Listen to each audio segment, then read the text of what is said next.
Hello, welcome back to Grandma Bee's Busy Life. I am so excited that you're here. If you're new here, I post videos on Tuesday and Saturday that are related to cooking, budget shopping, frugal living, gardening, videos like that. On Thursdays, I post a vlog that is called Slow Down and Drink the Coffee, where I sit and chat with you about things going on in my life. But today is a gardening video, and if you like any of these kinds of videos that I talked about, please hit the subscribe button. My goal is to get to 200 subscribers before my birthday in a couple of weeks. It's a big challenge, but I am hoping I can do that. So if you watch my videos and haven't subscribed, please consider doing that. Okay, here's an update on my garden starts. And actually, I'm going to start up here. These are my sweet potato starts, and they look pretty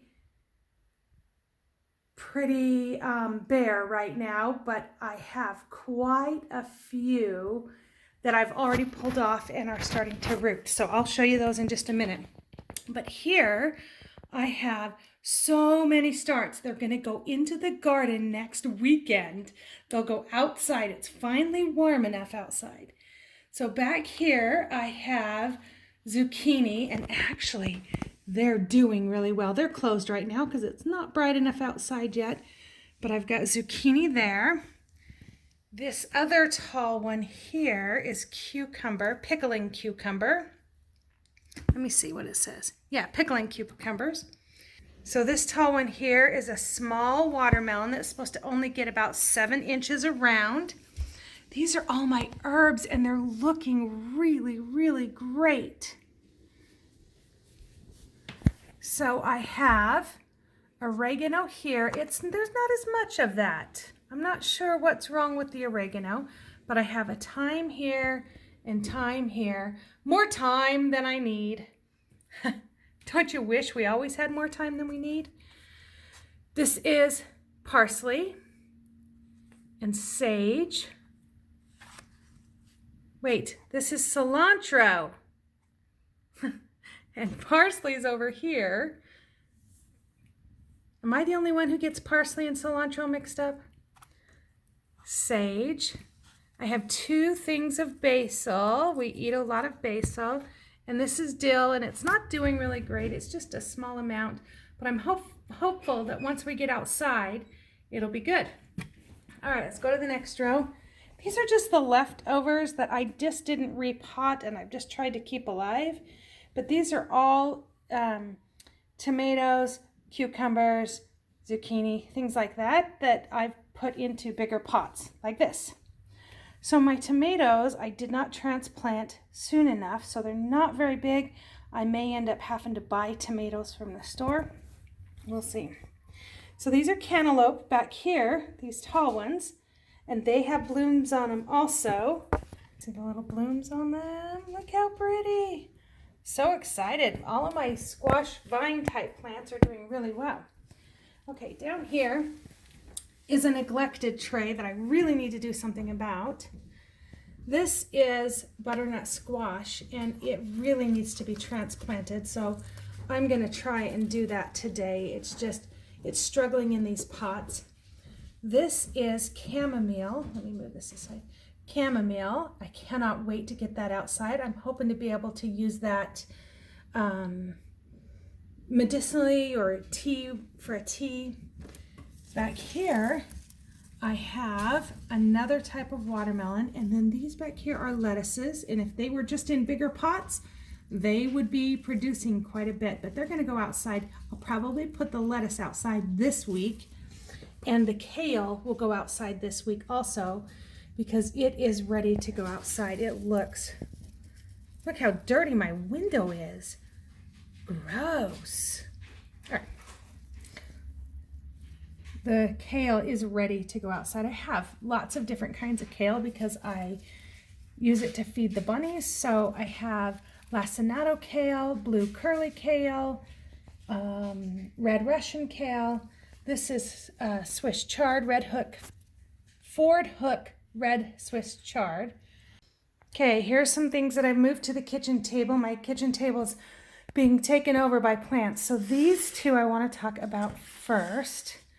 These two are my sweet potato starts, and some of them I just recently put in, and they only have teeny tiny little roots started.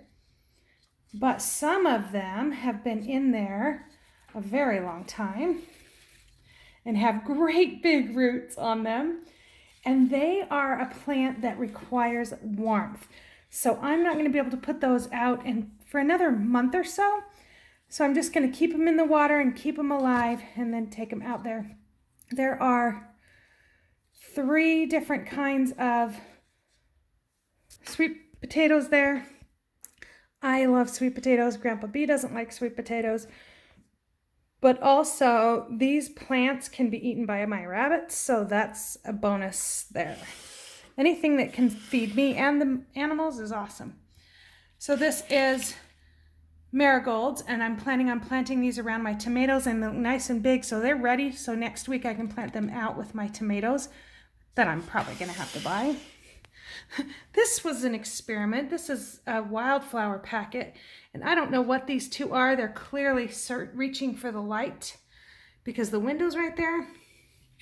And then these are zinnias, and I'm not sure why they're not getting past that point.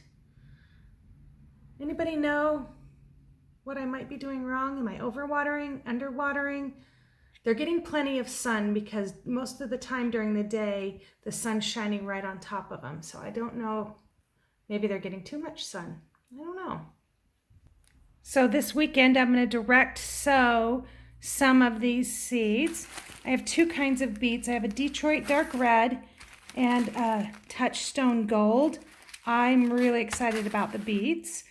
That's another thing, that we'll eat the beets and the rabbits will eat the tops. Carrots, we'll eat the carrots and the rabbits will eat the top. Yeah, carrots. I don't know what that means, but that's what kind they are. Radishes, and this is a Valentine's Day mix, so it has red, purple, and white radishes in it, so it's a fun mix. I'm going to put the spinach directly in the ground. It grows better in the ground rather than transplanting. And I'm going to do some beans and some peas. And all of that will go in this week. So once I've got everything in the ground and I start to get sprouts, I'll do another garden video and show you. So this week will be all of these seeds, the kale and the lettuce that are already started in plants. Then the next week, the rest of the plants will go into the garden. So in a few weeks, I'll give you an update. So look at this. Guess what those are? They're apricots. I'm so excited. This is a pear tree, but I'm a little worried. It does have some blossoms, but usually by this time there's little pears on the tree. And right now, it's just some blossoms. So this is just a view of one of my favorite things in my yard. This is a lilac tree. Now tell me, how do you say it? I have an argument with my kids. My kids say it's lilac. I say it's lilac. You tell me, what do you think? What do we call it? But a few days ago, I guess it was about a week ago, Grandpa B cut a bunch of these off, and he cut a bunch of another tree off. I'll inlay a picture here of it, and made me the most gorgeous bouquet. I did not get a picture of it. I wish I would have, because they've since died. But look how pretty, and they smell so good. Thank you for joining me here today. And I appreciate you watching my videos and giving a thumbs up and liking and subscribing. Have a great day, and I'll see you again soon.